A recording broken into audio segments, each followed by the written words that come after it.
വളരെ സിമ്പിൾ ആയിട്ടുള്ള ഒരു പാഠാണ്. ആത്മാർത്ഥത വാക്കിലും പ്രവൃത്തിയിലും.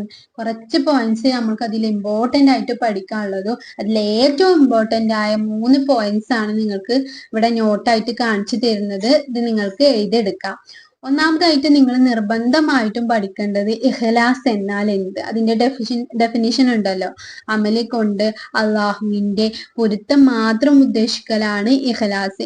ഈ വാക്ക്, ഈ ഡെഫിനിഷൻ നിങ്ങൾ നിർബന്ധമായിട്ടും പഠിച്ചു വെക്കണം. രണ്ടാമത്തെ കാര്യം അൻതഅബ്ദുല്ലാഹ കഅന്നക തറാഹു ഫഇല്ലം നകുൻ തറാഹു എന്ന നബി സല്ലല്ലാഹു അലൈഹി വസല്ലമയുടെ ഹദീസ്. ഇത് എപ്പോഴാണ് നബി സല്ലല്ലാഹു അലൈഹി വസല്ലം പറഞ്ഞത്? ആത്മാർത്ഥതയെ കുറിച്ച് ചോദിച്ചപ്പോൾ അല്ലെ, അതിന്റെ അറബിയും അർത്ഥവും പഠിച്ചു വെക്കുക. 3 വമാ ഉമിറു ഇല്ലാ ലിയഅബ്ദുല്ലാഹ മുഖ്ലിസീന ലഹുദ്ദീൻ. ഇതെന്താണ്? ഖുർആൻ ആയത്താണ് അല്ലെ. ഈ ഖുർആൻ ആയത്തിന്റെ അറബിയും അർത്ഥവും പഠിച്ചു വെക്കുക. അർത്ഥം തന്നിട്ട് അറബി എഴുതാനും പിന്നെ പൂരിപ്പിക്കാനും ഒക്കെ ഉണ്ടാവും. ഈ 2 കാര്യങ്ങൾ, ഒരു ഹദീസും ഈ ഖുർആൻ വചനവും നിങ്ങൾ എന്താണ് നിർബന്ധമായിട്ടും പഠിച്ചു വെക്കുക. ഇൻഷാ അല്ലാഹ് ഇത്രയാണ് കാര്യങ്ങൾ നമ്മൾ പറയാനുള്ളത് ഈ ചാപ്റ്ററിൽ. അടുത്ത ചാപ്റ്റർ ആയിട്ട് കാണാം. അസ്സലാമു അലൈക്കും.